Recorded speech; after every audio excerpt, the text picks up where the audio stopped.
بسم اللہ الرحمن الرحیم۔ ناظرین محترم، میرا سوال پروگرام کے ساتھ میں ہوں اقرار احمد عباسی اور آپ دیکھ رہے ہیں وصال اردو۔ ناظرین محترم، اسلام ایک خوبصورت مذہب ہے جو انسان کو زندگی گزارنے کے ہر طرح کے رنگ ڈھنگ سکھاتا ہے، اور زندگی کی خوبصورتی بھی اسلام ہی کے اندر ہے۔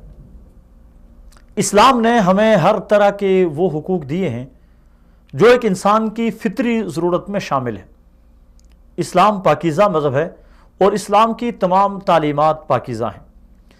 اسلام نے جہاں دیگر لوگوں کے حقوق بیان کیے ہیں، وہاں پر اسلام نے ایک مرد اور ایک عورت کے اوپر ان کے سسرال کے حقوق بھی متعین کیے ہیں۔ مرد اور عورت پہ سسرال کے کیا حقوق ہیں، آج انشاءاللہ العزیز گفتگو کریں گے ہم اس عنوان پہ، اور ہمارے ساتھ اس گفتگو میں ہمارے اسٹوڈیو مہمان ہیں محترم جناب حافظ احسان الہی ظہیر صاحب جو سینئر تجزیہ نگار ہیں، اور ان کے ساتھ ہمارے ساتھ آج انشاءاللہ ٹیلی فون کال پہ موجود ہوں گی محترمہ سومیہ عزیز صاحبہ جو بین الاقوامی اسلامی یونیورسٹی اسلام آباد کی پروفیسر ہیں، اور اسی طرح روزنامہ آئین پشاور اخبار سے ہمارے ساتھ موجود ہوں گے محترم جناب رضوان اللہ پشاوری صاحب، وہ بھی معروف صحافی ہیں۔ تو آج ہم اپنی گفتگو کا آغاز اپنے اسٹوڈیو مہمان محترم جناب حافظ احسان الہی ظہیر صاحب سے کریں گے کہ اسلام ایک مکمل ضابطۂ حیات ہے۔ اسلام نے جہاں دیگر لوگوں کے حقوق بیان کیے بلکہ ہر چیز کے حقوق بیان کیے، وہاں پر ایک سسرالی خاندان کے کیا حقوق ہیں۔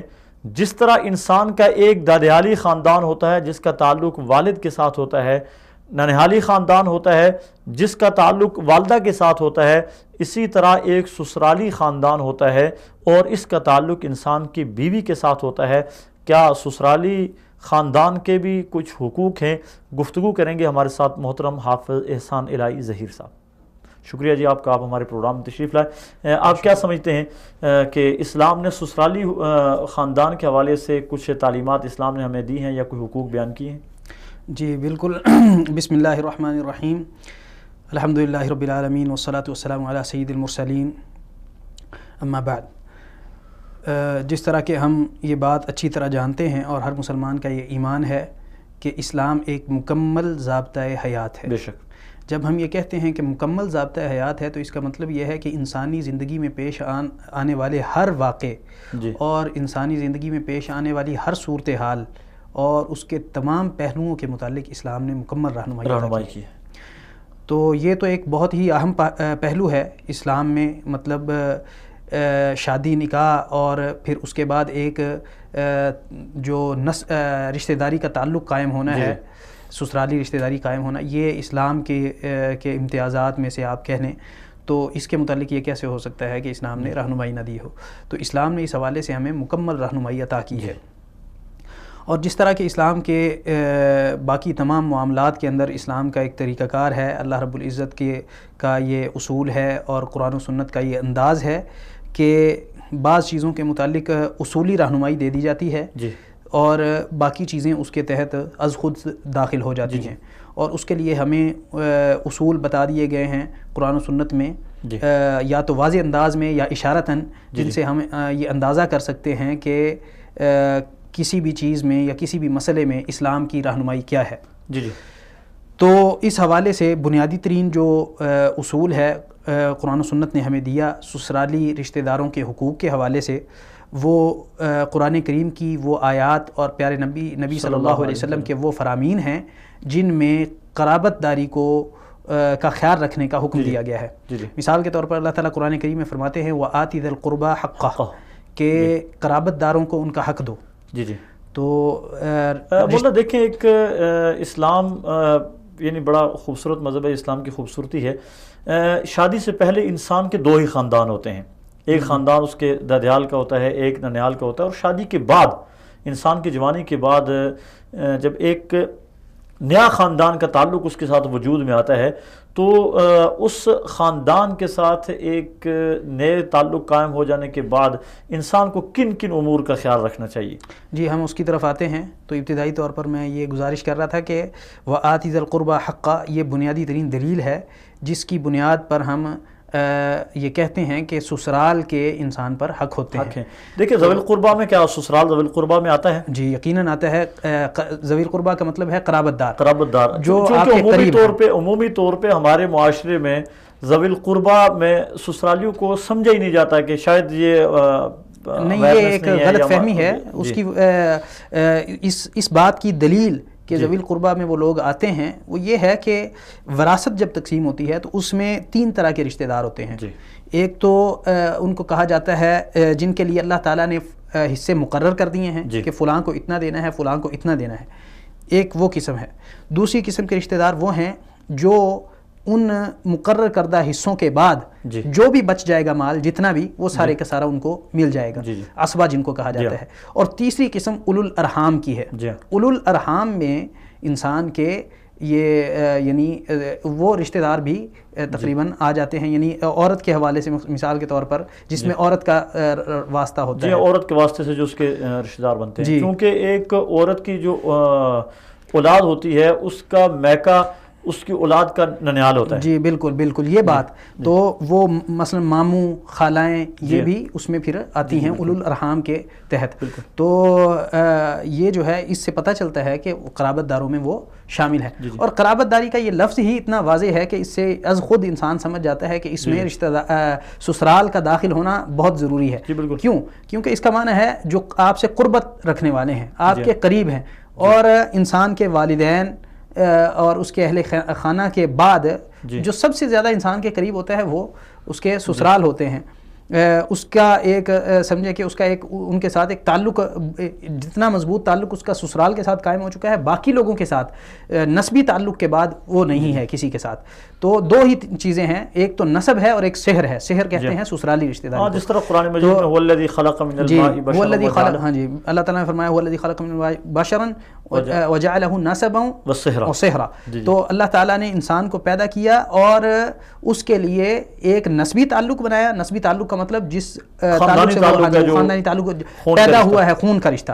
اور دوسرا اس کا سسرالی تعلق. یہ ایک بڑی اہم بات ہے کہ اللہ تعالیٰ نے قرآن کریم میں ان دونوں تعلقوں کو ساتھ بیان کیا ہے اور ان کو مستقل بذات تعلق قرار دیا ہے. جبکہ باقی جو ہیں آپ دیکھتے ہیں کہ ان تعلقات کے حوالے سے کوئی اتنا خصوصی طور پر ذکر نہیں کیا گیا. تو اللہ تعالیٰ نے نسب اور سحر کو یعنی خونی رشتہ داری اور سسرالی رشتہ داری کو اکٹھا بیان کیا ہے. تو یہ ساری وہ چیزیں ہیں، یہ دلائل ہیں یہ قرآن سنت کے جن سے یہ پتہ چلتا ہے کہ سسرال کے بھی انسان پر حقوق ہیں. اب حقوق میں آپ دیکھیں کہ اسی طرح رسول اللہ صلی اللہ علیہ وسلم کی حدیث ہے صحیح مسلم کے اندر کہ نبی علیہ السلام نے حضرت یہ صحابہ اکرام رضوان اللہ علیہ مجمعین کو یہ کہا کہ ان قریب تم ایک جگہ فتح کرو گے، وہاں پر جو ہے وہ قیرات کا جو ہے بطور کرنسی وہ استعمال ہوتا ہے. یہ بطور علامت بتایا کہ وہ جگہ کون سی ہے. تو اس سے مراد مصر تھا. تو فرمایا کہ ان کا تم جب تم اس ملک کو فتح کرو تو ان کا خیال کرنا، کیونکہ ان میں تمہاری ان کے ساتھ خونی رشتہ داری بھی ہے اور تمہاری ان کے ساتھ سسرالی رشتہ داری بھی. اور اس سے مراد مصر تھا کیونکہ رسول اللہ صلی اللہ علیہ وسلم کی جو لونڈی تھیں ماریہ قبطیہ، وہ ان کا تعلق مصر سے تھا. اسی طرح یہ کہ حضرت موسیٰ علیہ السلام جو ہیں ان کا تعلق وہ مصر سے تھا. اور نبی علیہ السلام کی جو اہلیہ محترمہ حضرت صفیہ آپ جانتے ہیں کہ وہ بنی اسرائیل سے تھیں.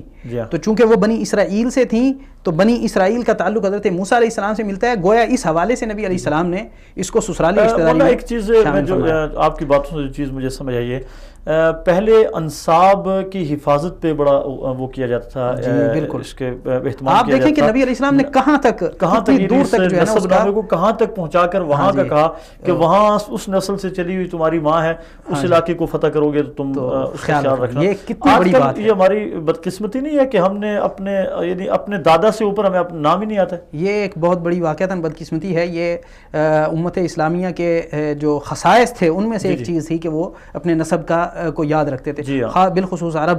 تو اب آپ دیکھیں ان کے بھی ہاں جو ہے وہ عرب کے ہاں بھی کوئی اتنا زیادہ وہ اہتمام باقی نہیں رہا جو پہلے تھا. چونکہ ہم صحابہ کرام کی تاریخ پڑھتے ہیں تو صحابہ کرام کی تاریخ میں ہمیں 3 طرح کے نسب نامے محفوظ کیے ہوئے لوگوں کے ملتے ہیں, یعنی باقاعدہ طور پہ دادیالی خاندان کا, ننیالی خاندان کا اور سسرالی خاندان کا. اور وہ اپنے گھوڑوں کے نسب نامے یاد رکھتے تھے. بالکل صحیح. لیکن آج یہ بدقسمتی ہماری, اور میں سمجھتا ہوں کہ چونکہ دنیا بہت فاسٹ ہو گئی ہے اور ہر انسان اتنا زیادہ مصروف ہو گیا کہ اہم چیزیں چھوڑ کے غیر اہم چیزوں کے پیچھے یہ فاسٹ کہہ لیں آپ اس کو, یا یہ کہہ لیں کہ رجحانات بدل گئے ہیں, لوگوں کی کے مقاصد بدل گئے ہیں, زندگی کا وہ جو اصل یعنی مقصد اور ٹارگٹ اور ہدف تھا وہ تبدیل ہو چکا ہے. اب ہماری زندگی کا جو اگر ہم دیکھتے ہیں معاشرے میں تو عمومی طور پر جو نظر آتا ہے وہ صرف یہ ہے کہ ہم کسی طرح عیش و عشرت کی اور ترفع والی زندگی ہم کس طرح گزاریں, بس اسی کے لیے ساری محنت. تو مولانا ایک یہاں ہم اصل ٹاپک کی طرف آتے ہیں کہ دیکھیں جب ایک مرد کی ایک عورت کے ساتھ شادی ہو جاتی ہے تو 2 سسرال وجود میں آتے ہیں, ایک بیوی کا سسرال ہوتا ہے اور ایک خاوند کا سسرال ہوتا ہے. اب خاوند کے ذمے بھی سسرال کے بہت سارے حقوق ہیں اور بیوی کے ذمے بھی بہت سارے سسرال کے حقوق ہیں. آپ کیا سمجھتے ہیں کہ خاوند کے ذمے سسرال کے کیا کیا حقوق ہیں؟ ہاں جی, خاوند کے ذمے سسرال کے حقوق کے حوالے سے جب ہم بات کرتے ہیں تو سب سے پہلی بات جو ہمیں بطور اصول ایک سمجھ لینی چاہیے وہ وہی ہے جو ہم نے کہا کہ وہ قرابت داری. تو قرابت داروں کے ساتھ جتنا بھی قرآن و سنت میں جو حسن سلوک کا ذکر کیا گیا ہے وہ سارے کا سارا وہ سسرال کے لیے بدرجہ اولا اور ضروری آپ سمجھے کہ وہ ثابت ہوتا ہے. تو مثال کے طور پر یہ ہے کہ رشتہ داری کو جوڑا جائے, تعلقات کو مستحکم کیا جائے, مضبوط کیا جائے. تو اس حوالے سے بھی آپ دیکھتے ہیں کہ رسول اللہ صلی اللہ علیہ وسلم کی سیرت مطہرہ کو دیکھیں کہ نبی علیہ السلام نے اپنے سسرالی رشتہ داروں میں بھی اپنی حضرت زینب رضی اللہ تعالی عنہا جو ہیں ان کی شادی جو ہے ابو العاص کے ساتھ ہے کی, جو کہ وہ نبی علیہ السلام کے سسرالی خاندان میں حضرت خدیجہ رضی اللہ عنہا کے بھانجے تھے شاید. ہاں جی, تو وہ سسرالی خاندان میں شادی کی. تو تعلقات کو تو ایک کال ریسیو کر لیتے ہیں. جی جی السلام علیکم ورحمۃ اللہ. کال ڈراپ ہو گئی جی, بات جاری رکھیں آپ. جی, تو سب سے پہلے یہ ہے کہ تعلق کو ہر طریقے سے جس انداز سے بھی آپ سمجھتے ہیں کہ تعلق کو مستحکم کیا جا سکتا ہے اس کو کیا جائے. اور اس کے اسباب میں سے آپ یہ بھی دیکھیں کہ بالخصوص جو ہے اللہ رب العزت نے, رسول اللہ صلی اللہ علیہ وسلم نے بیوی کے ساتھ حسن سلوک کا انسان کو حکم دیا ہے. تو بیوی کے ساتھ حسن سلوک میں یہ چیز شامل ہے کہ انسان اس کے جو والدین ہیں ان کے ساتھ حسن سلوک کرے, اس کے جو رشتہ دار ہیں, عزیز و اقارب ہیں, ان کے ساتھ حسن سلوک کرے. کیونکہ آپ جانتے ہیں کہ شریعت مطہرہ میں ان کو یعنی خواتین کو جو بیویاں ہیں ان کو یا بالعموم خواتین کو کہہ لیں کہ آبگینوں کی طرح کہا گیا ہے, شیشوں کی طرح. ٹیلی فون کال پہ مولانا رضوان اللہ پشاوری صاحب ہم سے بات کر رہے تھے. مولانا رضوان اللہ پشاوری صاحب السلام علیکم ورحمۃ اللہ وبرکاتہ. وعلیکم السلام ورحمۃ اللہ وبرکاتہ. مولانا ہم آپ کو اپنے پروگرام میں خوش آمدید کہتے ہیں. جیسا کہ آپ کو معلوم ہے کہ آج کے ہمارے پروگرام کا عنوان ہے سسرال کے حقوق, تو آپ کیا سمجھتے ہیں قرآن و سنت نے سسرال کے کچھ حقوق متعین کیے ہیں؟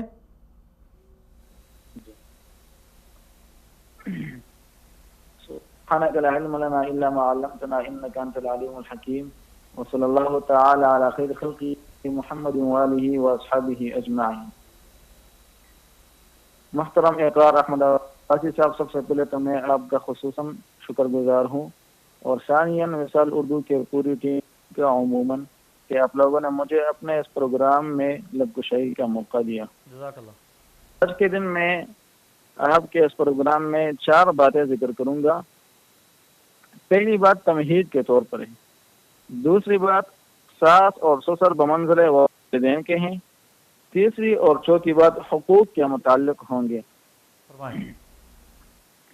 پہلی بات جو کہ میں نے آپ کو بتایا کہ یہ تمہید کے طور پر ہوگی. پہلی بات یہ ہے کہ اسلام میں عائلی و اجتماعی نظام زندگی کو بہت اہمیت حاصل ہے, اور ایک صحیح متوازن اور معتدل نظام تبھی وجود میں آ سکتا ہے جب باہمی حقوق و فرائض کا پورا لحاظ کیا جائے. اسی لیے رشتہ داروں اور خاص طور پر قریبی عزیزوں کے حقوق کی نگہداشت کی بڑی تاکید کرتا ہے اور حق تلفی حق تحمی کی مذمت کرتا ہے۔ خاون اور بیوی کا رشتہ سب سے قریبی اور مضبوط ہے، اس لیے ان کے باہمی حقوق و فرائض کا بھی زیادہ اہمیت رکھتے ہیں۔ بے شک حضرت عبداللہ بن عمر رضی اللہ تعالیٰ عنہ کی حدیث ہے کہ رسول اللہ صلی اللہ علیہ وسلم نے فرمایا کہ الا کلکم راع وکلکم مسئول عن رعیتہ، اب خاندان اور قبیلے میں جس قدر کوئی زیادہ ذمہ دار با اختیار اور نگرانی کرنے والا ہے، اسی قدر اس کی اللہ کے ہاں جواب دہی ہوگی۔ بے شک یہ بات تو اس کے حقوق کے اس کے جو تمہیدی طور پر تھی۔ اب عورت جس قبیلے میں آتی ہے اس گھر یا خاندان کے تمام اقربا کے حقوق سے معلوم ہونے چاہیے۔ جی اگر پہلے ان سے کوئی رشتہ نہ بھی ہو تب بھی اس نئے رشتے کے بعد خاوند کے تمام رشتہ داروں سے اس کی درجہ بدرجہ رشتہ داری قائم ہو جائے گی۔ بے شک اسے ان تمام کے حقوق کا خیال رکھنا ہوگا۔ اسی طرح خاوند کے لیے بھی یہ لازم ہے کہ وہ عورت داروں سے درجہ بدرجہ ان تعلقات کی پاسداری کرے بے شک جن کی اسلام تاکید کرتا ہے۔ یہ میں نے درجہ بدرجہ اس لیے کہا کہ خاوند و قبیلے کے جتنے بھی لوگ ہیں اور جتنے بھی لوگ ہیں ان سے تعلق رشتے کے قریبی یا دوری کے مطابق ہوگا۔ جو زیادہ قریب ہوگا اس کا حق بہرحال زیادہ ہی ہوگا۔ جو دوسری بات میں نے آپ کو بتایا کہ یہ ساس اور سسر بمنزل والدین کے ہیں، تو دوسری بات یہ ہے کہ خاوند اور بیوی دونوں کے لیے ساس اور سسر والدین کی مانند ہے۔ ان کا آداب و احترام ان کے لیے اسی طرح لازمی اور ضروری ہے جس طرح وہ اپنے والدین کا احترام کرتے ہیں، اور ساس و سسر کا بھی یہ فرض ہے کہ وہ اپنی بہو کو اپنی بیٹیوں کی طرح سمجھ کر اسے محبت و شفقت دے۔ اسی طرح لڑکی کے والدین کے لیے داماد اپنے لڑکوں کی طرح ہے، وہ اس کے لیے محبت و پیار کے ایسے ہی جذبات رکھتے جیسے اپنے لڑکوں کے بارے میں رکھتے ہیں۔ اگر یہ طرز عمل اپنا لیا جائے اور عائلی زندگی میں اسلامی حقوق و فرائض کا پوری طرح پاس کیا جائے تو ہماری بے شمار خاندانی چپکلشیں اور پریشانیاں یہ دور ہو سکتی ہیں۔ جی ہاں بے شک۔ بیوی تو شوہر کے ماتحت ہوتی ہے، بیوی پر صرف شوہر کی اطاعت شرعاً لازم ہے، بیوی پر سسر کی اطاعت لازم و ضروری نہیں۔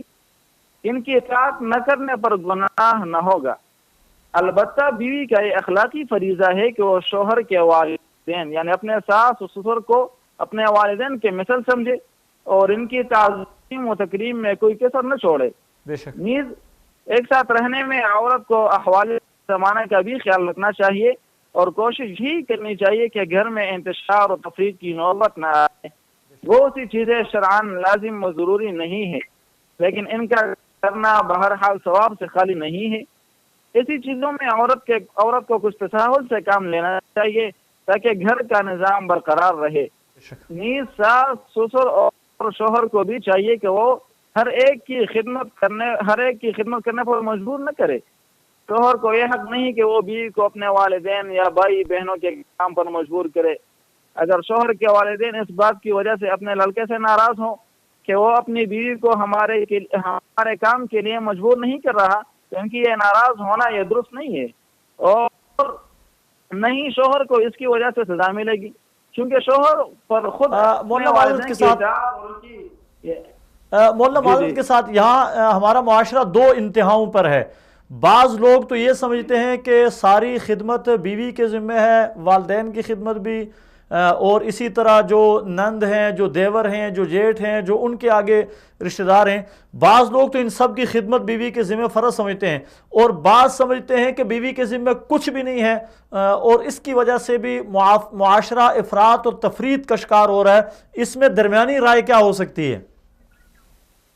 اس میں درمیانی رائے یہی ہے کہ آپ ان میں بیوی کے لیے تو اپنے شوہر کی اطاعت کرنا ضروری ہے، اور بیوی کے جو ساس سسر ہے وہ تو اس کے لیے منزل والدین کے، اور ہمارے ہاں تو یہی ہوتا ہے کہ عورت اس کے لیے اسی طرح خیال و مدارت رکھتی ہے جس طرح کہ وہ اپنے والدین کی مدارت اور خیال رکھتے ہیں، اسی طرح یہی عام ہمارا رواج ہے۔ لیکن بعض جگہوں پر ایسا ہی ہوتا ہے کہ وہ اپنے والدین کچھ خیال ہی نہیں رکھتے تو اس کے لیے اس کو بیوی کو مجبور نہیں کیا جائے گا. یا بہرحال قبیلے اور خاندان کے اندر تمام لوگوں سے حسن سلوک اور آداب و تعظیم ضروری ہے. ان کے حقوق باہر کے لوگوں سے زیادہ ہیں.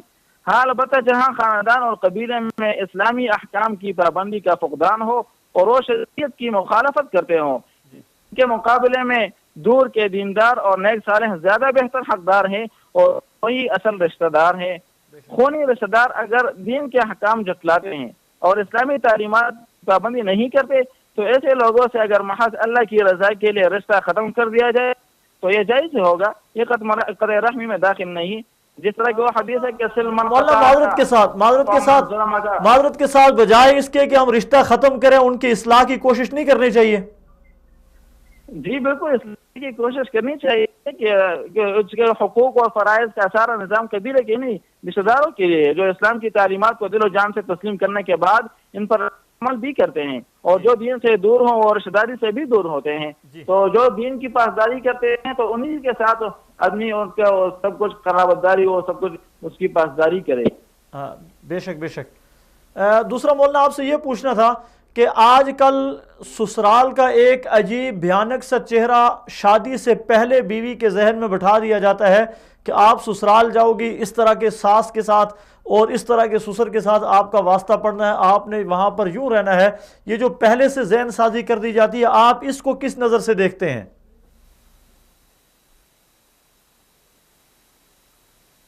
کے لیے جو بیوی ہوتی ہے اس کے جو ماں باپ ہوتے ہیں ان کو بھی چاہیے کہ وہ سب سے پہلے اپنی بیوی کو ذرا سمجھا لے کہ آپ چونکہ ابھی ایک دوسرے گھر میں جا رہے ہیں تو آپ وہاں پر اس طرح اپنے جو ساس سسر ہے ان کا اسی طرح خیال مدارت رکھیں گے جس طرح کہ آپ ہمارے خیال مدارت رکھتے ہیں، جس طرح کہ آپ ہمارے لیے یہ خیال مدارت رکھتے ہیں، ہم آپ کے والدین ہیں تو اسی طرح آپ ان کے بھی خیال رکھیں. جی بہت شکریہ مولانا، آپ نے ہمیں جوائن کیا اور آپ نے بڑی قیمتی باتیں کی. اللہ تعالیٰ آپ کو جزائے خیر نصیب فرمائے. انشاءاللہ ہم آپ کو آئندہ بھی اپنے پروگرام میں لیتے رہیں گے. مولانا نے بڑی اچھی گفتگو کی ہے، اس میں چند ایک چیزیں وضاحت طلب ہے، لیکن آپ میرے خیال میں بات جاری تھی آپ کی، میں نے معذرت چاہی تھی آپ سے، آپ کی بات کاٹ دی تھی، آپ اپنی بات کو جاری رکھیں. ہاں جی، تو میں سسرال کے جو ہیں وہ حقوق ذکر کر رہا تھا داماد پر. جی یعنی ہم نے پہلے بات کی ہے کہ ایک ہیں سسرال لڑکے کے اور ایک ہیں لڑکی کے. جی. تو ابھی ہم فی الحال جو لڑکا ہے اس کے سسرال کے جو اس پر حق ہیں وہ ہم بیان کر رہے تھے. تو اس میں ایک تو قرابت داری کا حق ہو گیا، قرابت داری کا. ہاں جی، عمومی طور پر جتنے بھی قرابت داروں کے ساتھ حسن سلوک کی جو باتیں ہیں وہ ساری کی ساری اس میں بدرجہ اولا جو ہے وہ یہ شامل ہوتے ہیں. تو ان میں اگر ہم تفصیل کریں تو مثال کے طور پر رسول اللہ صلی اللہ علیہ وسلم کے اسوہ حسنہ سے، سیرت مطہرہ سے جو ہمیں پتہ چلتا ہے وہ یہ ہے کہ سسرالی رشتہ داروں کو تحفے تحائف دینا نبی علیہ السلام کی یہ سنت مطہرہ تھی اور رسول اللہ صلی اللہ علیہ وسلم کا اسوہ حسنہ.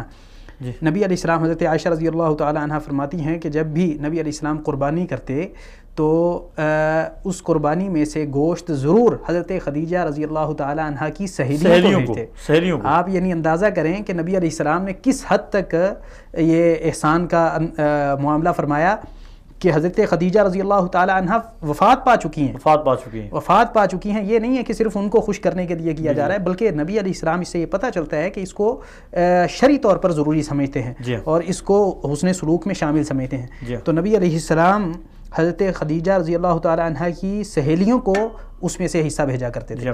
تو جب بیوی کی سہیلیوں کا اتنا حق ہے تو آپ اندازہ کریں کہ اس کے والدین، اس کے بہن بھائیوں اور اس کے رشتہ داروں کا کتنا حق ہوگا. بہت بڑا حق ہے بے شک. یہی وجہ ہے کہ رسول اللہ صلی اللہ علیہ وسلم اس کا اہتمام فرمایا کرتے تھے. اسی طرح حدیث میں آتا ہے کہ رسول اللہ صلی اللہ علیہ وسلم کی زوجہ مطلقہ یعنی ام المومنین حضرت میمونہ رضی اللہ تعالی عنہا نے ایک مرتبہ ایک لونڈی کو آزاد کیا. تو نبی علیہ السلام نے کو بتایا کہ میں نے لونڈی آزاد کی ہے. تو نبی علیہ السلام خوش ہوئے اور فرمایا کہ اگر تم یہ اپنی بہنوں کو دے دیتی، یعنی لونڈی آزاد کرنا یہ بہت بڑا اجر والا کام ہے، لیکن فرمایا کہ اگر تم اس کو آزاد کرنے کی بجائے اپنی بہنوں کو تحفے کے طور پر دے دیتی تو اس کا اجر زیادہ ہوتا. تو رسول اللہ صلی اللہ علیہ وسلم نے اس بات کی بھی تاکید فرمائی.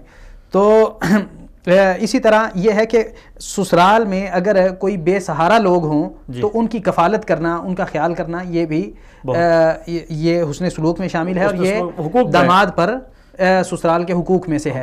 مثال کے طور پر حقوق میں ایک چیز میرے خیال میں اگر وضاحت کرتے ہیں، حقوق میں کچھ چیزیں ہوتی ہیں جو فرائض کی حد تک وہ ہوتی ہیں کہ یہ فرض ہے ہر حال میں، اور بعض چیزیں ہوتی ہیں جو اخلاقی حقوق میں آتی ہیں، تو اس کی بھی تھوڑی سی وضاحت ہو جائے تھوڑی. تو یہ بات ہمیں اچھی طرح سمجھ لینی چاہیے کہ شریعت میں ہم عموماً یہ سمجھتے ہیں کہ بس صرف وہی چیزیں فرض ہیں جو نصاً ذکر کر دی گئی ہیں. یہ بات غلط ہے.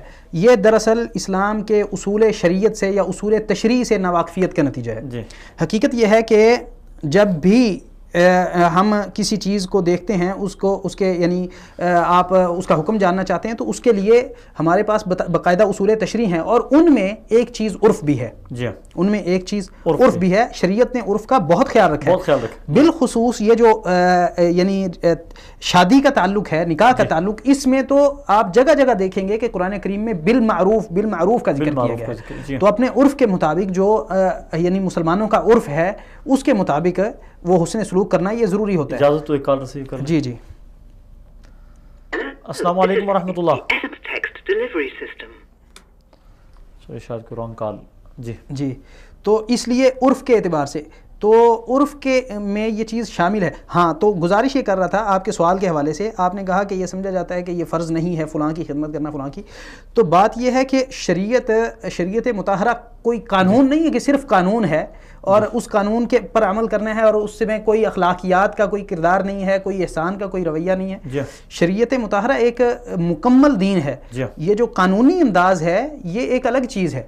یعنی کسی بھی چیز کا آپ قانونی پہلو دیکھیں کہ یہ فرض ہے یا واجب ہے یا ضروری ہے یا نہیں ہے، یہ چیز شریعت نے اس کو دوسرے درجے پہ رکھا ہے. بنیادی درجہ جو ہے شریعت کا وہ یہ ہے احسان کا. یعنی یہ نہیں ہے کہ ہر کام ہم کریں گے تو بس فرض ہے تو تب کریں گے، یہ بڑی اہم بات ہے. اس کو سمجھنا چاہیے کہ اگر کام فرض ہے تو کرنا ہے ورنہ نہیں کرنا. یہ تو ویسے ہی ایک یعنی سلیم العقل شخص جو ہے، سلیم الفطرت شخص جو ہے، وہ اس کو برا سمجھتا ہے. کہ وہ ایک چیز یہاں جو میں معذرت کے ساتھ آپ کی بات درمیان میں ہے، ایک چیز ہے ہمارے معاشرے میں ہر چیز کے یعنی علماء کرام پہ میں اعتراض تو نہیں کروں گا، ماشاءاللہ ان کی بڑی خدمات ہیں، لیکن میں نے اسپیشل دیکھا کہ سسرال کے حقوق پہ میں نے کبھی کسی سے نہیں سنا کہ کوئی سسرال کے حقوق بیان کرو. حتیٰ کہ جو نکاح کی تقاریب ہوتی ہیں، نکاح کی تقاریب میں نکاح کے اوپر بہت سارے عربی میں بھی خطبے ہوتے ہیں، بعض لوگ وہاں اردو میں بھی اپنے بیان وغیرہ کرتے ہیں، وہ نکاح کے فضائل وغیرہ تو بیان کرتے ہیں، مگر بہت کم کہیں ہوگا، میں نے تو کم از کم نہیں سنا اپنی زندگی میں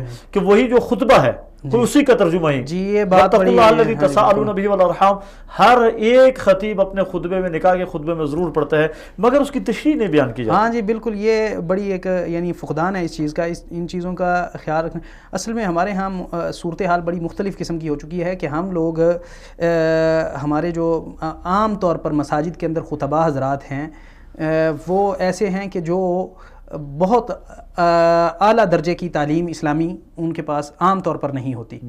تو جو باقاعدہ طور پر علماء ہیں، پختہ کار علماء، وہ تو ان میں کوئی اس میں ایک چیز مینشن ضرور کروں گا، جہاں وہاں ممکن ہے اس میں اگر آپ ان علماء کو قصوروار ٹھہرائیں تو میں معاشرے کو بھی قصوروار ٹھہراؤں گا، اس لیے کہ معاشرے میں رہنے والے افراد اپنے بچے کی معمولی نوکری کے لیے انہیں 30 40 50 ہزار تنخواہ کم لگتی ہے، اور مولوی وہ 5,000 والے رکھنا چاہتے ہیں. ہاں جی یہ بات میں سمجھتا ہوں کہ اس میں 5,000 والا مولوی معاشرے کو ایسا ہی ملے گا. جی بالکل، یہی بات ہے.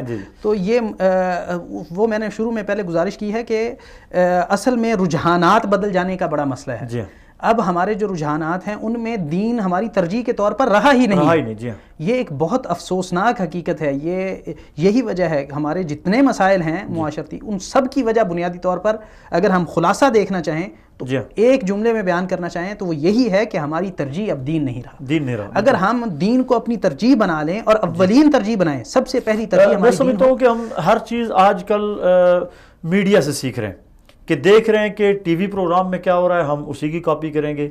اور ٹی وی پروگرام ایک باقاعدہ طور پہ میں سمجھتا ہوں پلاننگ کے ساتھ، منصوبہ بندی کے ساتھ ہمارے معاشرتی اقدار کو بگاڑنے کے اوپر لگے ہوئے ہیں. اور اس میں یہ سسرالی تعلق جو ہے اس کو بگاڑنے میں تو ہمارے ٹی وی پروگرامات کا بہت بڑا کردار ہے. مثال کے طور پہ بہت سارے پروگراموں کی مثال پیش کی جا سکتی ہے جہاں پہ یہ ساس اور بہو کے جھگڑے ہیں، داماد اور اس کے سسر کے جھگڑے، یعنی ان چیزوں کو بڑھا چڑھا کر پیش کیا جاتا ہے معاشرے کے سامنے. اس کی صلح کو کبھی بھی میں نے اصل میں اس کی وجہ یہ ہے کہ اس وقت جو جنگ ہے جی وہ ایک تہذیبی جنگ ہے. جی جو پہلے ہوا کرتا تھا کہ ہتھیاروں کی جنگ ہوا کرتی تھی، اب وہ بہت حد تک اگرچہ وہ بھی جاری ہے لیکن وہ دوسرے درجے کی جنگ ہو گئی. اب جو پہلے درجے کی جنگ ہے جو لڑ رہے ہیں یا عالم کفر مسلمانوں کے خلاف لڑ رہا ہے، وہ تہذیبی جنگ ہے. اور تہذیبی جنگ میں سب سے بڑا جو ان کا ٹارگٹ ہے مسلمانوں کو خراب کرنے کا یا مسلمانوں کو نقصان پہنچانے کا، وہ مسلمانوں کا خاندانی نظام ہے. بے شک. تو مسلمانوں کا خاندانی نظام ایسی چیز ہے کہ جب تک یہ نظام باقی رہے گا تب تک وہ اپنے جو اہداف ہیں ان کو حاصل نہیں کر سکتے. آج میں علامہ اقبال رحمۃ اللہ علیہ کے ایک جو شعر ہے وہ جس میں انہوں نے یورپ کی تہذیب کو طنزاً کہا تھا کہ یہ خود اپنے خنجر سے خودکشی کر لے گی. اس پہ ایک فیس بک پہ ایک سٹیٹس پڑھ رہا تھا کہ وہ تہذیب اکیلے خودکشی کے لیے تیار نہیں ہے، وہ ہمیں ساتھ لے کے خودکشی کرنے کے اوپر بضد ہے، اور ہم بڑی تیزی کے ساتھ اور بڑی خوش دلی کے ساتھ اس کو اپنے گلے کے ساتھ لگانے کے لیے تیار ہے. ان لوگوں پر آتی ہے جن کو اللہ تعالیٰ نے شعور کی نعمت سے نوازا ہے، جن کو علم کی نعمت سے نوازا ہے کہ وہ لوگوں کو اس سے آگاہ کریں. عوام الناس ان باتوں کو نہیں سمجھتے، ان کو ان باتوں کا علم نہیں ہے کہ ہمارے ساتھ کیا ہو رہا ہے. وہ تو ایک یعنی سلو پوائزن کے طور پر وہ اس شوگر کوٹڈ زہر کو لے رہے ہیں، اور وہ ان کو دیکھنے میں بھلی اور چکھنے میں میٹھی نظر آتی ہے، محسوس ہوتی ہے، لیکن وہ ان کو پتہ نہیں ہے کہ یہ زہر ہے. اس بات کا جو یعنی سمجھانا ہے یہ ان لوگوں کی ذمہ داری ہے، جس طرح پہلے بھی گزارش کی ہے، اہل علم کی ذمہ داری ہے جن کو اللہ تعالیٰ نے شعور کی نعمت سے نوازا ہے، جن کو اللہ نے علم کی نعمت سے نوازا ہے. تو وہ ان کو چاہیے کہ خاندانی وحدت کو قائم کرنے کے لیے بھرپور کوشش کریں، اور اس میں یہ سسرالی جو تعلقات ہیں، مثال کے طور پر رشتہ داری ہے، اس پر بھی باقاعدہ بیان کیا جائے، خطبے ہوں، تقاریر ہوں، دروس ہوں، یہ ساری چیزیں. ایک کال ریسیو کر لیتے ہیں، بات کو جاری رکھتے ہیں. السلام علیکم ورحمۃ اللہ. جی بھائی کون اور کہاں سے؟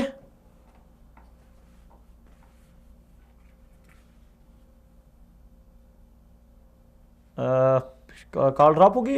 ناظرین محترم، ہمارا ٹی وی اسکرین پہ ایک نمبر چل رہا ہے، اس پہ آپ اگر کال کرنا چاہیں تو کال کر سکتے ہیں، لیکن ایک بات کا خیال کیجیے گا، جب ہم ٹیلی فون کال پہ کسی اور مہمان کے ساتھ فون کال پہ مصروف ہوں تو اس وقت ہم آپ کی کال ریسیو نہیں کر سکیں گے.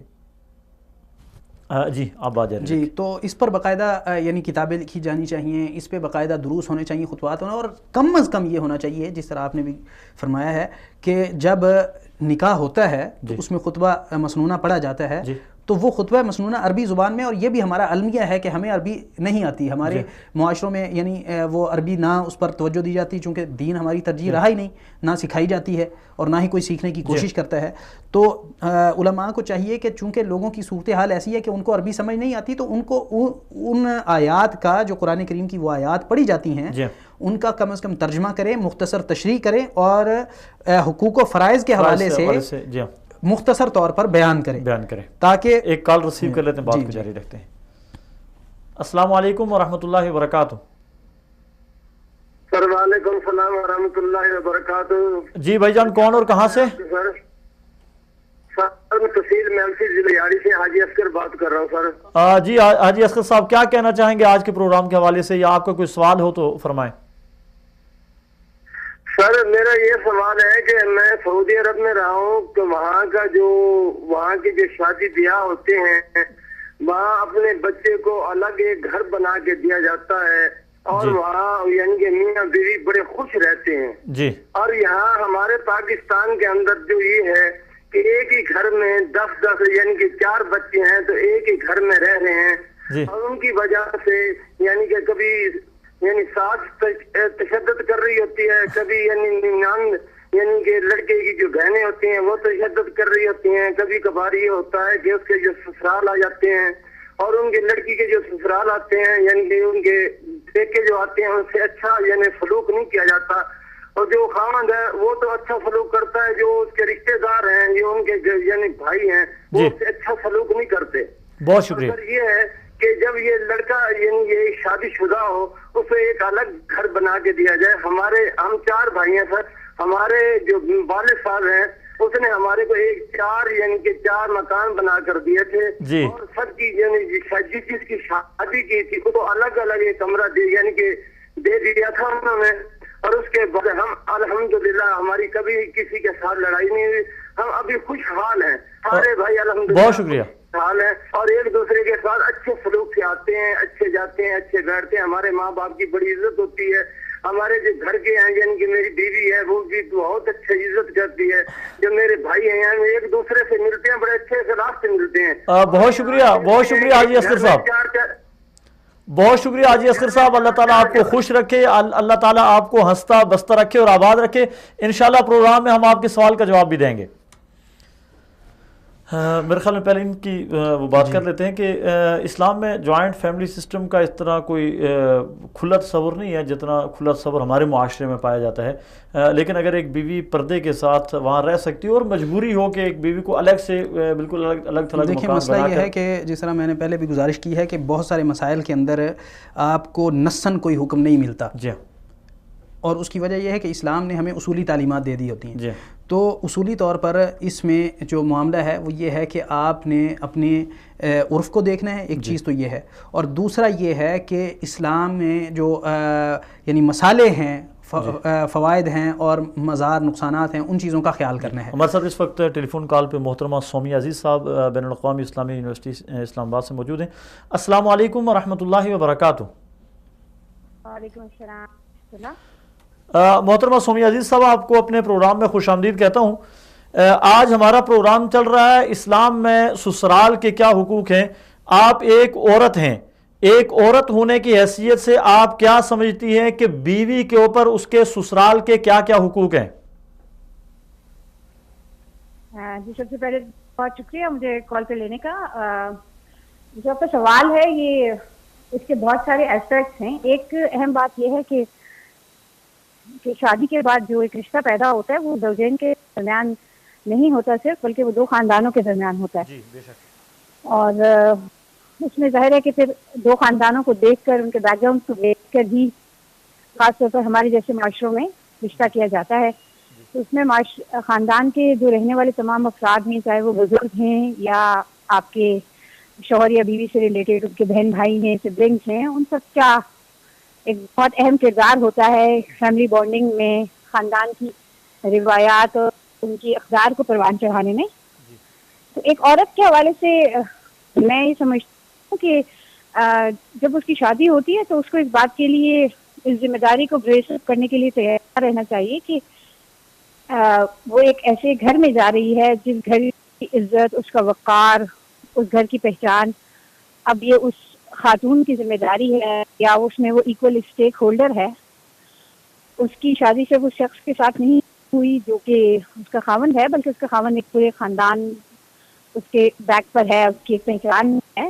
تو اس کی اولی ذمہ داری تو اگرچہ یہ ہے کہ وہ اپنے خاوند کی اطاعت کرے, لیکن اگر خاوند کی رضامندی اس کی اطاعت اس چیز کے ساتھ مشروط ہے کہ وہ اپنے سسرال والوں کا خیال رکھے, ساس سسر کی خدمت کرے, اور بالکل اس طرح جیسے وہ یہ چاہتی ہے کہ اس کے والدین کو فیسیلیٹیٹ کیا جائے, اس کے شوہر اس کے والدین کی عزت کرے, ان کے خیال رکھے, تو عورت کی بھی ذمہ داری ہے کہ وہ ایسا کرے. ہم یہ سمجھتے ہیں کہ ہمارے ہاں آج کل کچھ عرصے سے یہ رجحان آ رہا ہے, خاص طور پر ہمارے دیندار طبقے کے اندر, کہ خواتین یہ سمجھتی ہیں کہ سسرال کی خدمت کرنا یا ان کے ساتھ رہنا یا ساس سسر کے ضروریات کا خیال رکھنا یہ ان کی ذمہ داری نہیں ہے. بہت اپ فرنٹ ہو کر اس بات کو کہتی بھی ہیں.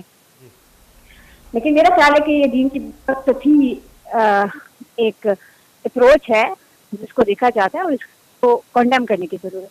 جی ہاں محترمہ, دیکھیے نا, ایک تو ہے اطاعت ہے, اطاعت تو صرف خاوند کی ہے, لیکن کچھ ہمارے اخلاقی اقدار ہیں.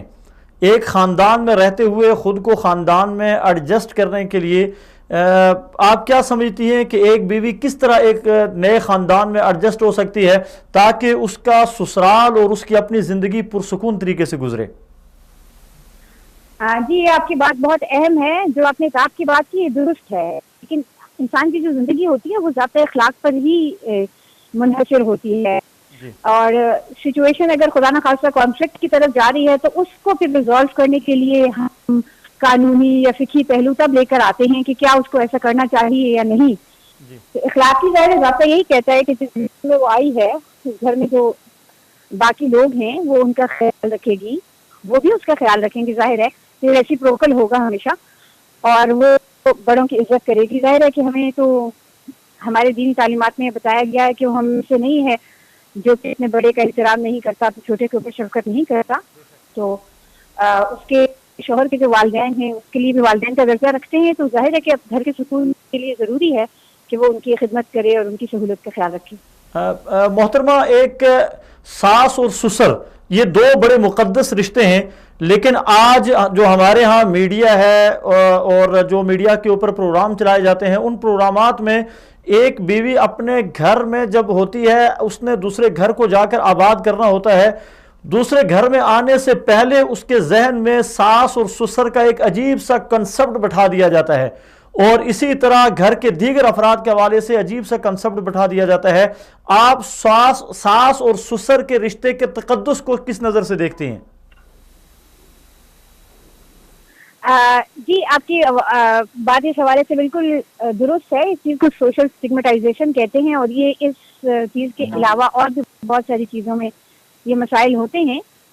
ظاہر ہے کہ میڈیا کا جو رول ہے اس کو کنڈیم کرنے کی ضرورت ہے، اور اس کو اپنے فرنٹ پر اس کو ایڈریس کرنے کی ضرورت ہے، لیکن اس وقت سیریس بات یہ ہے کہ بچیوں کی تربیت میں اس بات کو ڈالا جائے کہ میڈیا کے علاوہ، شاید آپ میری بات سے اتفاق کریں گے کہ بچیوں کی تربیت کرتے ہوئے ان کی مائیں یا ان کے گھر سے بڑے یہ اسٹگمیٹائزیشن وہ بھی پیدا کرتے ہیں، صرف میڈیا رول نہیں کرتا کہ ساس سسر خدمت کرنا یہ اس کی ذمہ داری نہیں ہے، یا اس کو اپنے آپ کو الوف یا آئسولیٹڈ رکھنا چاہیے، خاص ایٹیٹیوڈ شو کرنا چاہیے جس سے وہ اپنے آپ کو ڈسٹینس پہ کر لے اور پھر وہ اسے ایسی ایکسپیکٹیشن نہ رکھیں، جبکہ حقیقی زندگی ظاہر ہے کہ ان معاملات سے دور ہے۔ معلوم ہے کہ ہر رشتے میں جہاں پر ہم جتنا گڑ ڈالیں گے وہ وہیں اسی طرح میٹھا ہوگا، اور انسان کو ہمبل ہو کر بڑوں کی عزت کر کے ان کے دل کو جیتنا ہوتا ہے۔ تو یقیناً یہ بات بہت درست ہے بچی کے حوالے سے۔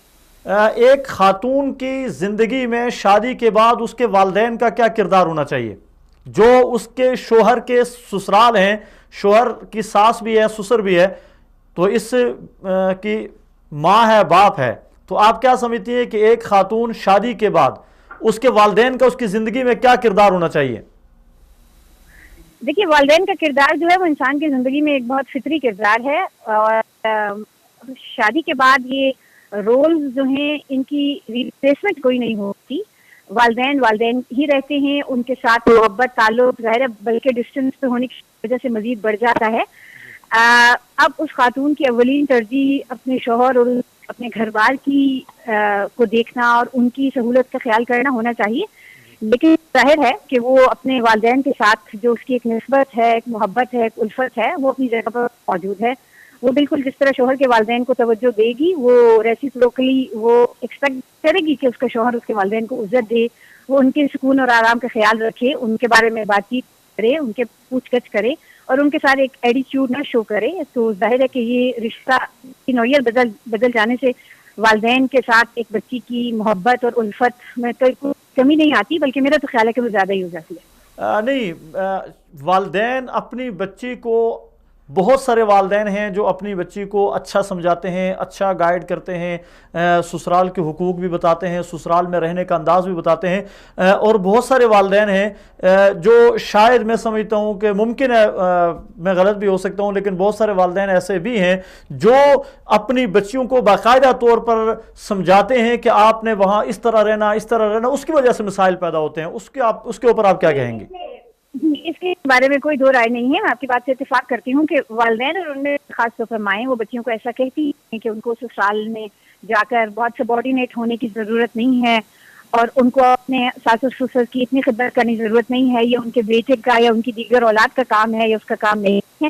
لیکن ظاہر ہے کہ یہ اس کو اگر لانگ ٹرم میں دیکھا جائے تو اپنی اولاد سے دشمنی کرنے کی بات ہے۔ کوئی بھی ماں جو کہ یہ چاہتی ہے کہ وہ اپنے بچوں کو ٹھیک، اپنی بیٹی کو اس کی میں خوش اور آباد دیکھنا چاہتی ہے، وہ کبھی بھی ایسا مشورہ نہیں دے گی۔ تو یقیناً ان والدین کا یہ طرز عمل ہے جو کہ دین اور اخلاق کی اقدار سے دور ہیں۔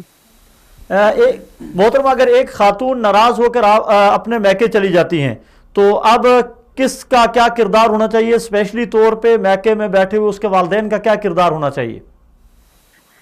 دیکھیے، اس کے میکے میں بیٹھے ہوئے والدین اور اسی طرح اس کے سسرال والے اور اس کے شوہر سب کا کردار یہ ہونا چاہیے کہ ریکنسیلیشن ہو، صلح کی طرف بات ہو جائے۔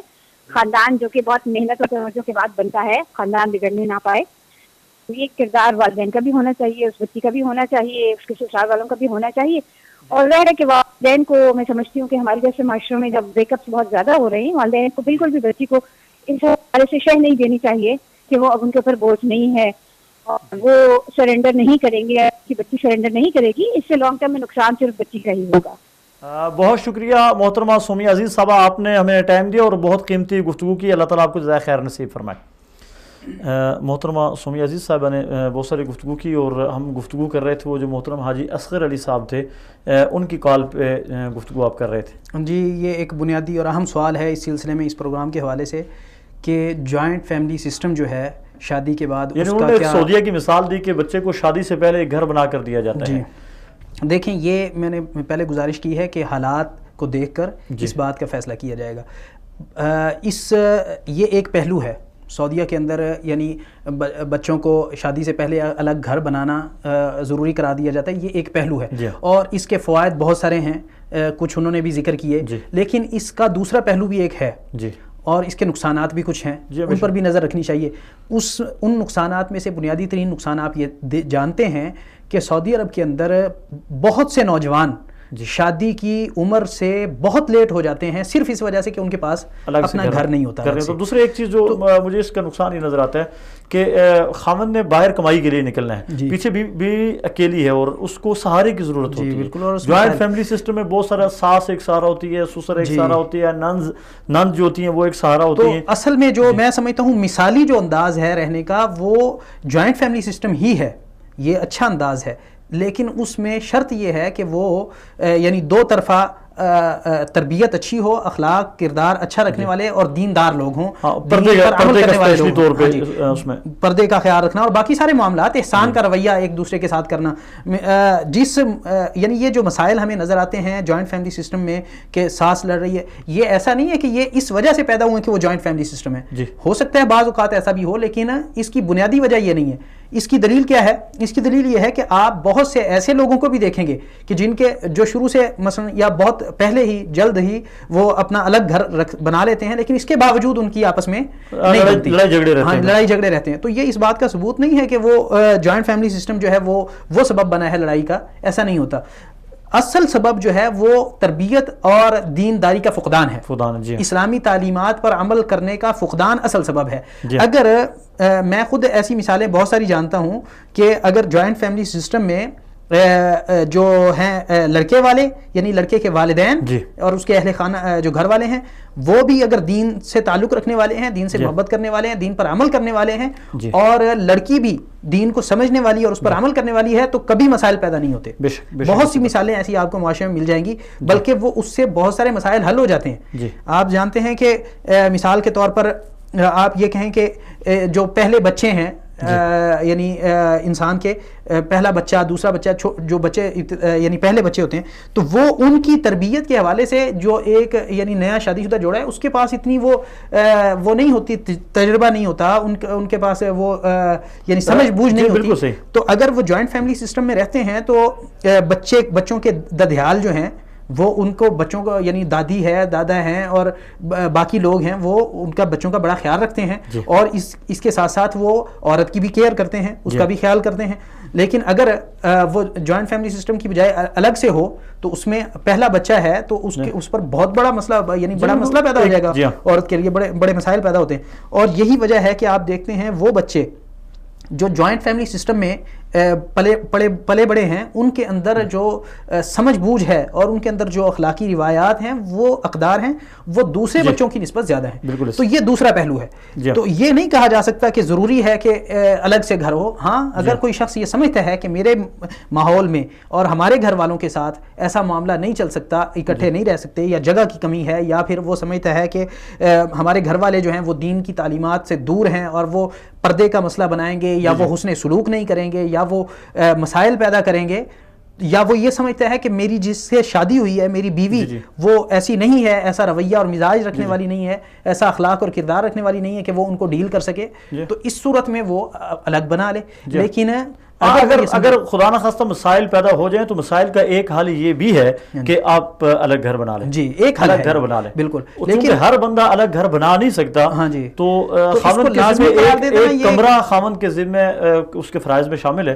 ہاں جی، ایک کمرہ یعنی الگ رہائش ایک کمرہ ہے، ہاں جی، وہ تو اس کے فرائض میں شامل ہے، وہ ہر حال میں دے گا، لیکن الگ سے ایک مکمل پورا مکان جو ہے وہ اگر نہیں دے سکتا ہے، یہ ایسے مسائل پیدا ہو جائیں گے اگر اس کو ہم لازمی کر دیں تو بہت سے مسائل پیدا ہو جائیں گے، پھر وہ معاشرے کے اندر یہ بہت یعنی دور تک اس کے اثرات جاتے ہیں۔ اور تھوڑا سا میں آپ کو عمومی طور پہ یہ سمجھا جاتا ہے کہ جس طرح وہ محترمہ سومیہ عزیز صاحبہ بھی کہہ رہی تھی کہ ہمارے اخلاقی فرائض کے اندر تو یہ آتا ہے کہ ہم اخلاقی فرائض میں ہے کہ آنے والی خاتون جو ہے وہ والدین کی خدمت بھی کرے، دیگر رشتہ داروں کی بھی رکھے، چونکہ اپنے والدین کے گھر بھی تھی تو دیگر رشتہ داروں کا خیال رکھتی تھی، یہاں بھی رہتے ہوئے اس سے دیگر رشتہ داروں کی طرح والدین کا خیال بھی رکھنا چاہیے۔ تو اس کا ہمیں کہیں قرآن و سنت سے بھی کوئی ثبوت ملتا ہے؟ قرآن و سنت نے بہت سارے دلائل ہیں جن سے ان باتوں کا اندازہ ہوتا ہے۔ مثال کے طور پر حضرت جابر رضی اللہ تعالی عنہ کا واقعہ ہے کہ وہ آئے تو نبی علیہ السلام نے ان کے کپڑوں پر دیکھا وہ رنگ لگا ہوا تھا، تو ایسا ہوتا تھا کہ اس وقت شادی پر جو ہے وہ زعفران کا رنگ جو ہے وہ کپڑوں پر لگا نظر آتا تھا، جس سے پتہ چلتا تھا کہ اس بندے نے شادی کر لی ہے۔ تو نبی علیہ السلام نے پوچھا کہ آپ نے شادی کر لی ہے؟ انہوں نے کہا جی میں نے شادی کر لی ہے۔ تو اللہ کے نبی صلی اللہ علیہ وسلم نے ان سے پوچھا تو وہ پتہ چلا کہ وہ جو خاتون تھیں جن سے انہوں نے شادی کی وہ بیوہ خاتون تھیں اور بڑی عمر کی۔ تو اللہ کے نبی صلی اللہ علیہ وسلم نے فرمایا اللہ تزوجت بکرا، تم نے کنواری لڑکی سے شادی کیوں نہیں کی؟ تو انہوں نے کہا اللہ کے رسول اصل میں مسئلہ یہ ہے کہ حضرت جابر رضی اللہ عنہ خود بھی نو عمر تھے، 15-16 سال کی عمر، تقریباً میرے خیال 15-16 سال کی عمر ذکر کی گئی ان کی، تو یعنی وہ کنواری لڑکی کے ساتھ شادی کر سکتے تھے، لیکن انہوں نے وجہ کیا بیان کی؟ انہوں نے کہا اللہ کے رسول میری 8 بہنیں ہیں اور والدہ ہے نہیں، ٹھیک ہے، تو میں چاہتا ہوں، والد بھی شہید ہو گئے، ہاں جی والد بھی شہید ہو چکے تھے ان کے جو ہیں عبداللہ بن حرام الانصاری رضی اللہ تعالیٰ، تو وہ انہوں نے کہا کہ میرے یعنی گھر میں جو میری بہنیں ہیں ان کی کفالت کرنے کے لیے کوئی نہیں تھا، تو میں اس لیے میں نے ایک بیوہ عورت سے شادی کی ہے تاکہ وہ سمجھ بوجھ زیادہ رکھتی ہے، وہ میری بہنوں کی کفالت کرے۔ آپ دیکھیں کہ وہ باقاعدہ کفالت میں ہر چیز شامل ہوگی، اب ان کے کپڑے بھی دھوئے گی، ان کو کھانا بھی بنا کے دے گی، ان کا خیال بھی کرے گی، الفاظ کنگھی کے الفاظ بھی آتے ہیں کہ ان کی کنگھی کرے، ان کے بال سنوارے، اس طرح کے یہ سارے کام ان کے، یعنی 8 بہنیں ہیں، 8 بہنوں کو وہ عورت سنبھالے گی۔ تو یہ اس سے پتہ چلتا ہے کہ عورت اگر ضرورت پڑے شوہر کو تو اس کی ذمہ داریوں میں یہ شامل ہے کہ وہ یہ کام کرے۔ لیکن ہمارے ہاں ایک چیز اور جو میں سمجھتا ہوں معاشرتی برائی ہے وہ یہ ہے کہ اگر بیوی خدمت میں لگی ہوئی ہے اور دلہا یا خامن کی جو بہنیں ہیں وہ ان کو بھی چاہیے کہ اس چیز کا خیال رکھیں کہ یہ ہماری نوکرانی نہیں ہے۔ یہ بات اہم ہے۔ اصل میں مسئلہ کیا ہے، میں نے پہلے بھی گزارش کی ہے، شریعت کا جو مزاج ہے، انداز ہے، وہ یہ ہے کہ 2 طرفہ تربیت کی جاتی ہے۔ جہاں بھی معاملہ ہوتا ہے 2 اشخاص کا، وہ دونوں طرف تربیت کی جاتی ہے کہ آپ کے لیے یہ ہے اور آپ کے لیے یہ ہے۔ جیسا کہ مثال کے طور پر اللہ کے نبی صلی اللہ علیہ وسلم نے فرمایا کہ قرض جب کسی کے ذمے ہو تو وہ جس کا قرض ہے وہ اچھے طریقے سے مطالبہ کرے، اب یہ تو اس کے لیے ہے، اور دوسری طرف اس کے لیے کیا ہے، فرمایا کہ وہ ٹال مٹول نہ کرے اور اس کو جلدی ادا کرنے کی کوشش کرے، اچھے طریقے سے ادا کرے۔ تو 2 طرفہ تربیت کی جاتی۔ اسی طرح یہاں بھی یہ نہیں ہے کہ اگر مثال کے طور پر اسی آپ لے لیں حدیث کے حوالے سے 8 بچیوں کی اس عورت نے تربیت کرنی ہے، ان کو سنبھالنا ہے، اب وہ بچیاں جو ہیں مثال کے طور پر وہ کہیں کہ یہ ہمارے لیے ملازمہ ہے، ایسا تو نہیں ہے، بالکل ایسا نہیں۔ تو ایک طرف اس کا حق ہے، اخلاقی فرض ہے، ایک طرف اس کا اخلاقی فرض ہے اور دوسری طرف ان کا اخلاقی فرض ہے۔ ایک طرف بیوی بھی اپنے سسرال میں ملازمہ نہیں ہے اور دوسری طرف سسرال والے بھی کوئی وبال جان نہیں۔ یہ سادہ سی مثال ہے، یہ سادہ سمجھنے کی بات ہے کہ جب کوئی لڑکی اپنے والدین کے گھر میں کام کرتی ہے تو کیا اس کا وہ سارا کام کرتی ہے؟ بعض اوقات ایسا ہوتا ہے، بعض لڑکیاں ایسی ہیں کہ وہ پورے گھر کا کام وہی کرتی ہیں، ان کے ہاں کوئی نکرانی نہیں ہے، ان کے علاوہ اس لڑکی کے علاوہ کوئی دوسری عورت نہیں ہے کوئی لڑکی نہیں ہے کام کرنے والی، سارا کام اس نے کرنا ہے۔ تو اس کے باوجود اس کے دل میں کبھی شک یہ ایسا خیال نہیں آتا کہ میں کیا ان کی ملازمہ ہوں، کبھی ایسا نہیں آتا۔ اس کی وجہ کیا ہے؟ وہ مائنڈ سیٹ ہے، وہ اس کا تصور ہے کہ یہ میرے والدین ہیں اور اس کو خوشی ہوتی ہے ان کی خدمت کر کے۔ اور دوسری طرف والدین کا کیا ہوتا ہے؟ کبھی ایسا ہوتا ہے کہ کوئی لڑکی جو ہے اپنے والدین کے گھر میں وہ کام کرتی ہے سارا دن، تو اس کے والدین یا اس کے بہن بھائی یہ سمجھے کہ یہ ہماری ملازمہ ہے، کبھی بھی نہیں، بلکہ وہ اس کا احسان سمجھتے ہیں، یعنی حالانکہ اس کی یہ ذمہ داری ہے کہ وہ کرے، یہ فرض ہے، لیکن وہ اس کو احسان سمجھتے ہیں۔ ایک کال ریسیو کر لیتے ہیں، اس کے بعد بات کرتے ہیں۔ السلام علیکم ورحمۃ اللہ وبرکاتہ۔ السلام علیکم، شاید کال ڈراپ ہو گئی، بات جاری رکھیں۔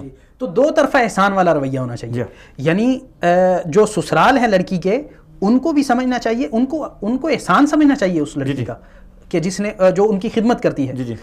تو اس کو سسرال کی اہمیت کا اندازہ ہمیں حضرت جویریہ رضی اللہ تعالی عنہ جی بالکل، وہ حضرت جویریہ رضی اللہ عنہ کی حدیث ہے کہ جب وہ غزوہ بنی مستلق ہوا تو وہ لونڈی بن کے آئیں، جی یعنی لونڈی بن کے آئیں، تو نبی علیہ السلام نے ان سے شادی کر لی.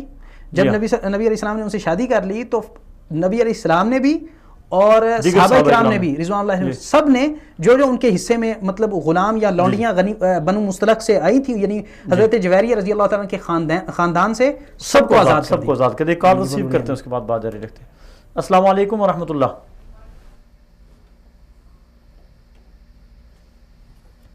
السلام علیکم ورحمۃ اللہ.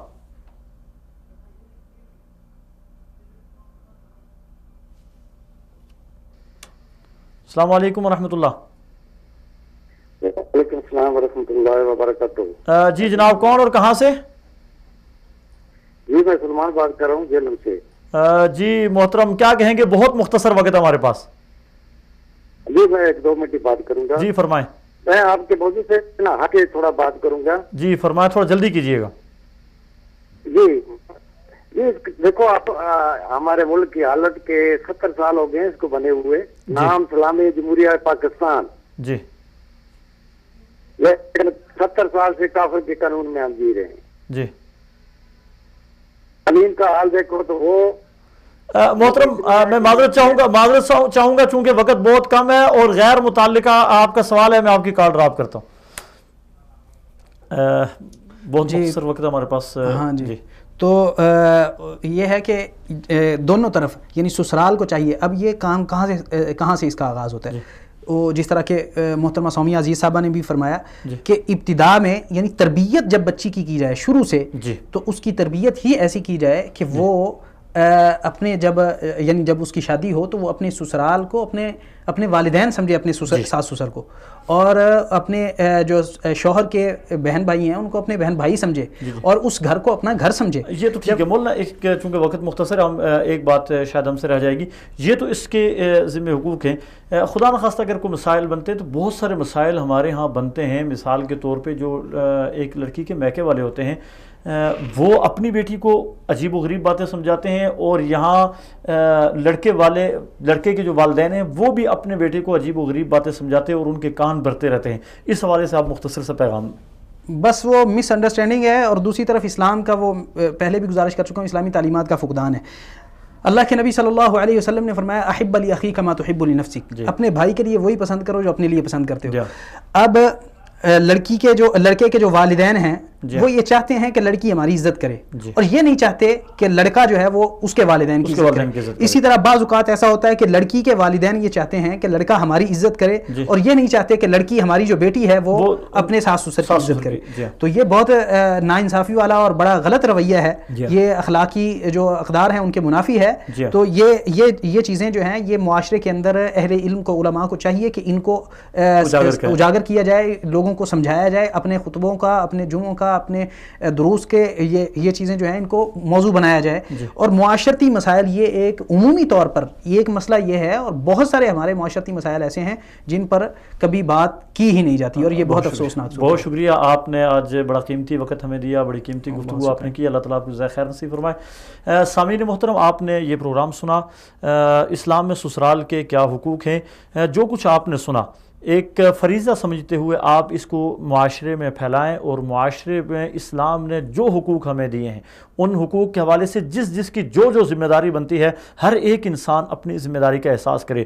جو سسر ہے وہ اس بات کا احساس کرے کہ اس کی بیٹی بھی کسی کے ہاں جائے گی اور اس کا بھی کوئی سسر ہوگا، اور جو داماد ہے اسے بھی اس چیز کا خیال رکھنا چاہیے کہ کل وہ اس کا بھی کوئی داماد بنے گا، وہ بھی بیٹیوں والا ہوگا. اور یہ بات ذہن میں رکھیں کہ آپ جس کسی کو شادی کر کے اپنے حرم میں لے کر آتے ہیں وہ آپ کی آئندہ آنے والی نسل کے لیے ایک پودے کی حیثیت رکھتی ہے، وہ اپنے آنے والی نسل کے لیے ایک بنیاد کی حیثیت رکھتی ہے. آپ ایک نئی نسل کی بنیاد ڈال رہے ہیں. اس لیے حقوق کا جتنا خیال رکھیں گے، قرآن و سنت کے اوپر جتنا عمل کریں گے، وہ آپ کو انشاءاللہ اپنی زندگی میں اور زیادہ آسانی محسوس ہوگی. اللہ تعالی ہمارا حامی و ناصر ہو. والسلام علیکم ورحمۃ اللہ وبرکاتہ.